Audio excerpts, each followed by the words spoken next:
नमस्कार दोस्तों, आज हम इस वीडियो में बात करेंगे भारत सरकार की एक बहुत ही मजबूत और अग्रणी कंपनी का, जिसका नाम है रेल विकास निगम लिमिटेड।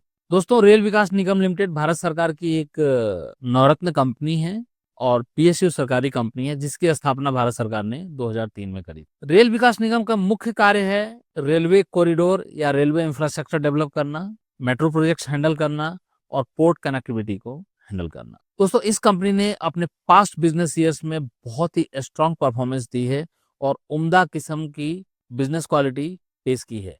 पर पिछले कुछ टाइम से ये इस कंपनी का जो बिजनेस आउटलुक है वो स्लगिश और कॉशियस बना हुआ है। इसका अंदाजा सिर्फ इसी बात से लगाया जा सकता है कि इस कंपनी की ऑर्डर बुक जो कभी 300 बिलियन की हुआ करती थी, वो आज सिकुड़ करके सिर्फ 52 बिलियन की रह गई है। रेवेन्यू परफॉर्मेंस तो खराब हो ही रहा है इस बिजनेस का, इसके साथ साथ प्रॉफिट मार्जिन्स पे भी स्ट्रॉन्ग दबाव बना हुआ है। इस दबाव का मुख्य कारण है ऑपरेशनल कॉस्ट का इंक्रीज होना और एलिवेटेड प्रोजेक्ट कॉस्ट। दोस्तों, शॉर्ट टर्म में इस शेयर के प्राइस पे यानी कि स्टॉक के प्राइस पे बहुत ही प्रेशर बना हुआ है और इस शेयर अपने 52 वीक लो के आसपास ट्रेड कर रहा है।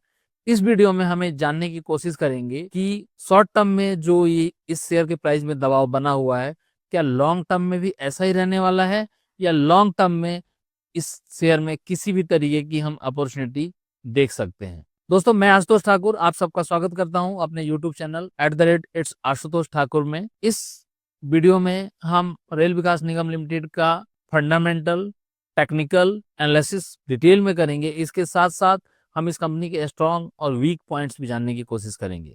इस कंपनी के पीएस के साथ भी कंपैरिजन करके देखेंगे और इस कंपनी के पास्ट ईयर्स की परफॉर्मेंस भी देखने की कोशिश करेंगे। कुल मिलाकर के हमें जानने की कोशिश करेंगे कि अगर हम इस कंपनी में इन्वेस्टेड हैं तो हमें क्या करना चाहिए, और अगर हम इन्वेस्टेड नहीं हैं तो इस लेवल पे जब ये कंपनी 600 से 225 रुपए के प्राइस तक गिर के आ गई है तो हमें इसमें पोजीशन बनानी चाहिए या नहीं बनानी चाहिए, हमें इन्वेस्टमेंट करना चाहिए या नहीं करना चाहिए। दोस्तों, इस कंपनी का हम पहले फंडामेंटल एनालिसिस शुरू करते हैं। इस कंपनी का जो मार्केट कैप है दोस्तों 47,013 करोड़ का है और इस कंपनी का जो फेस वैल्यू है वो 10 रुपए का है, यानी कि फ्यूचर में इस कंपनी के अंदर स्प्लिट देखे जा सकते हैं। इस कंपनी का जो करंट शेयर प्राइस है 225 रुपए 48 पैसे है। 52 वीक हाई जो है इस शेयर का वो 401 रुपए है और 52 वीक लो जो है इस शेयर का वो 220 रुपए है। इस शेयर का ऑल टाइम हाई जो है वो 646 रुपए 31 पैसे का है और ऑल टाइम लो जो है 13 रुपए 45 पैसे का है। अब दोस्तों, इस शेयर का हम प्राइस टू इक्विटी रेशियो देख लेते हैं और कुछ टेक्निकल पैरामीटर्स देख लेते हैं कि इन पैरामीटर्स पे कंपनी कैसे परफॉर्म कर रही है। दोस्तों, इस शेयर का जो प्राइस टू इक्विटी रेशियो है वो है 53.75 का और इस कंपनी के सेक्टर का जो प्राइस टू इक्विटी रेशियो है वो 23.24 का है, यानी कि ये अपने सेक्टर से डबल वैल्यूएशन पे ट्रेड कर रही है। ये कंपनी अपने हाई से 70% टूटने के बाद भी अपने सेक्टर से डबल प्राइस पे ट्रेड कर रही है। इसका मतलब कि अभी भी बहुत महंगे वैल्यूएशन पे ट्रेड कर रही है। इस शेयर का जो प्राइस टू बुक है वो 4.79 का है और जिस रेशियो के मैं हर वीडियो में बड़ी इंपॉर्टेंस देकर के बात करता हूं, पीईजी रेशियो, वो है -4.04। इस शेयर में फ्रेश इन्वेस्टमेंट का तो कोई तुक बनता ही नहीं है। अब बात करते हैं इस कंपनी के आरओसी की। इस कंपनी का आरओसी जो है 10.08 का है और इस कंपनी का जो आरओई है 9.02 का है। ये कंपनी डिविडेंड भी देती है, सरकारी कंपनी है तो डिविडेंड भी देती है। इस कंपनी का जो डिविडेंड यील्ड है वो 0.76% है और डेट टू इक्विटी रेशियो जो है 0.49% है, जो कि ना के बराबर है। इस कंपनी का जो सेल्स ग्रोथ है वो 2.45% है और इस कंपनी का जो प्रॉफिट ग्रोथ है वो -31.7% है।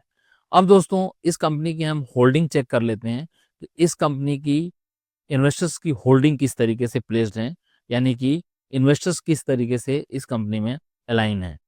इस कंपनी का जो प्रमोटर है वो भारत सरकार है, जैसे मैंने बताया पीएसयू कंपनी है। इस कंपनी का जो प्रमोटर है वो भारत सरकार है। भारत सरकार की इसमें होल्डिंग जो है वो 72.84% है, यानी कि इस कंपनी में फिलहाल प्राइम फेस या कोई ओएफएस का खतरा, ऑफर फॉर सेल का खतरा नहीं दिखता है। एफआईआई की होल्डिंग भी है इस कंपनी में जो कि 2.41% है और डीआईआई की होल्डिंग है 6.60%। प्रमोटर्स के बाद सेकंड लार्जेस्ट होल्डिंग जो है इस कंपनी में वो रिटेलर्स की है जो कि 15.77% है। मैं आज फिर रिपीट कर रहा हूं दोस्तों कि किसी भी ऐसे स्टॉक में जो कि भागता हुआ हो, जो हाई वैल्यूएशन पे ट्रेड कर रहा हो और जिसमें बहुत बड़ी रैली हो चुकी हो, उसके आप फंडामेंटल्स को एनालाइज करेंगे तो उसमें आपके रिटेलर्स बंधु फंसे मिलेंगे ही मिलेंगे। सेम कहानी इसमें भी है।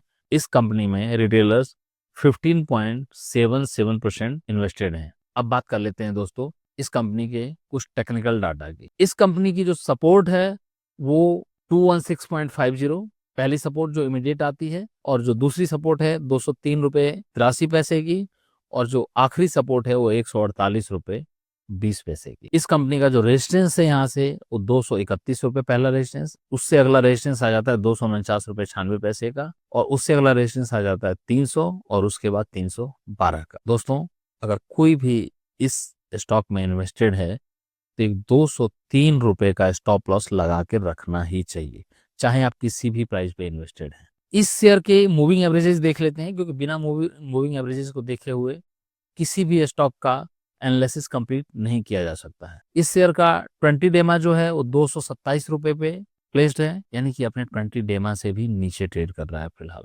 50 डेमा जो है 239 रुपए 40 पैसे का है।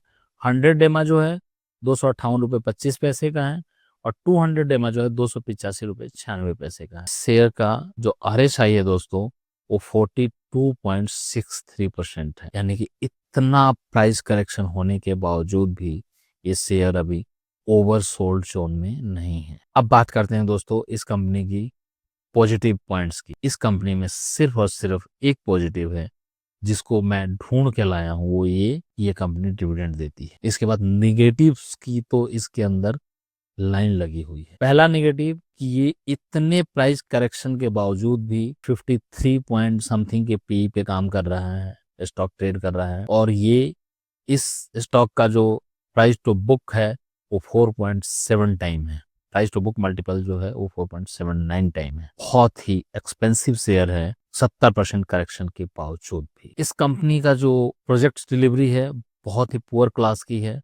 सेल्स ग्रोथ जैसा मैंने बताया 2-2.5% की है। कंपनी का जो रिटर्न टू इक्विटी रेशियो है वो बहुत लो है। अगर हम long term return to equity ratio भी देखें वो भी 13-14% की आती है। जो अर्निंग है वो अदर इनकम इंक्लूड करके भी 2-2.5% की ग्रोथ दिखाती है, और अदर इनकम भी कोई छोटी मोटी नहीं है, 869 करोड़ की है। डेटर्स डेट्स इंक्रीज करते जा रहे हैं। इसके अलावा प्रमोटर्स की होल्डिंग 3 सालों में 5-5.5% नीचे आई है, यानी कि गवर्नमेंट ऑफ इंडिया जब इस शेयर हाई पे था तो गवर्नमेंट ऑफ इंडिया ने इसमें अपने माल बेचे हैं। इसके अलावा वर्किंग कैपिटल डेज दोस्तों 57 डेज से बढ़ करके 98 डेज के हो गए हैं। Working capital days automatic increase हो जाएगा जब आपकी कंपनी में प्रॉफिट नहीं आएगा, जब आपकी कंपनी में सेल्स ग्रोथ नहीं होगी, जब आपका सेल्स डेटोरिएट होने लग जाएगा। अगर आपका सेल्स और प्रॉफिट डेटोरिएट होने लग जाएगा तो ऑटोमेटिक आप समझ लीजिए, जिस व्यक्ति को कोई फाइनेंशियल नॉलेज नहीं वो भी समझ सकता है कि अगर किसी भी बिजनेस का सेल्स और प्रॉफिट डेटोरिएट होने लग गया तो कैश फ्लो ऑटोमेटिक बिगड़ जाएगा। जब कैश फ्लो बिगड़ जाएगा तो डेटर्स डेज इंक्रीज करना और कैपिटल कवरेज डेज इंक्रीज करना आम सी बात है। अब दोस्तों इस कंपनी की हम पीएस कंपैरिजन एक बार कर लेते हैं। ये कंपनी 53.75 के पी पे ट्रेड कर रही है और 9.02 की ROCE है इसकी। इसके अगेंस्ट में मैं 3 कंपनियों का डाटा लेके आया हूँ। एक लार्सन एंड टुब्रो जो कि प्राइवेट सेक्टर की अग्रणी कंपनी है, दूसरी NBCC और तीसरी IRB इंफ्रा। L&T का जो पी है 30.76, यानी कि इसकी 50% वैल्यूएशन पे काम कर रही है, और जो इसका ROC है 14.57%। NBCC का जो पी है 38.68 और जो इसका ROC है 30.95। IRB इंफ्रा डेवलपमेंट का जो पी है 24.56 है, और जो इसका ROC है वो 7.48 है। सिंपल सा है दोस्तों। अगर आप इस कंपनी में किसी भी प्राइस पे इन्वेस्टेड हैं, आप एक 203 रुपए का स्टॉप लॉस लगा के बैठिए, और जिस दिन आपका स्टॉप लॉस कटे आप कड़वा घूंट पीजिएगा इस शेयर से पैसे निकाल के, और अगर कोई नई अपॉर्चुनिटी देखनी हो तो NBCC में लगा दीजिएगा। या L&T में लगा दी, आपकी इच्छा है, या आप किसी एडवाइजर से पूछ के जहां एडवाइस करें वहां लगा दीजिएगा। इस शेयर का जो कंपाउंडेड ग्रोथ, सेल्स ग्रोथ देखें दोस्तों, वो पिछले 10 साल का जो कंपाउंडेड ग्रोथ है 16% है। मैंने बताया ही था कि पीछे इसने बहुत ही स्ट्रॉन्ग परफॉर्मेंस दी है। 5 साल में 6% है और 3 साल में 0% है। प्रॉफिट ग्रोथ की हम बात कर लेते हैं दोस्तों। जो कंपाउंडेड ग्रोथ है वो 10 साल की 7% है, 5 साल की -2% है और 3 साल की -13%। इस कंपनी की जो ऑर्डर बुक है दोस्तों 99,262 करोड़ की है। अब बात करते हैं कि इस शेयर में करना क्या चाहिए। पहली बात तो मुझे ये समझ में नहीं आता दोस्तों कि इस एलिवेटेड वैल्यूएशन पे ये कंपनी इतने हायर प्राइस 646 रुपए की अपर बैंड तक कैसे चली गई। क्या इसको जानबूझ के मैनिपुलेट करके ऊपर ले जाया गया जस्ट इसलिए कि भारत सरकार अपना माल छोड़ सके? मेरे पास ऐसी कोई इन्फॉर्मेशन नहीं है, ना ही कि मैं किसी दावे के साथ ये कह सकता हूं। पर एज ए रिटेल जब आप इन्वेस्टमेंट करते हैं तो आप वैल्यूएशन को इग्नोर नहीं कर सकते। आप इसलिए कोई शेयर नहीं खरीद सकते, इसलिए किसी कंपनी में आप अपना पैसा नहीं लगा सकते कि कोई शेयर सरकारी कंपनी है और भाग रही। आपको वैल्यूएशन देखना ही होगा। दोस्तों एक टाइम पे ये 100 के मल्टीपल पे ट्रेड करती थी, 100 से भी ऊपर ट्रेड करती थी। आपको सोचना चाहिए 100 पे वो कंपनियां ट्रेड करती हैं जो 100% सेल्स और प्रॉफिट ग्रोथ डिलीवर कर रही हैं। इस कंपनी में कभी भी कुछ ऐसा नहीं था कि इस कंपनी को इस अंधाधुंध और इस एस्केलेटेड प्राइस पे खरीदा जाए। अब बात करते हैं कि अगर मेरे पास ये शेयर होता तो मैं क्या करता।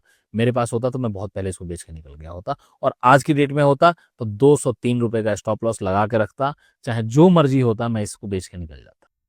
रही फ्रेश इन्वेस्टमेंट की बात, तो आप मेरी बातों से समझ गए होंगे कि फ्रेश इन्वेस्टमेंट तो मैं किसी भी लेवल पे नहीं करता।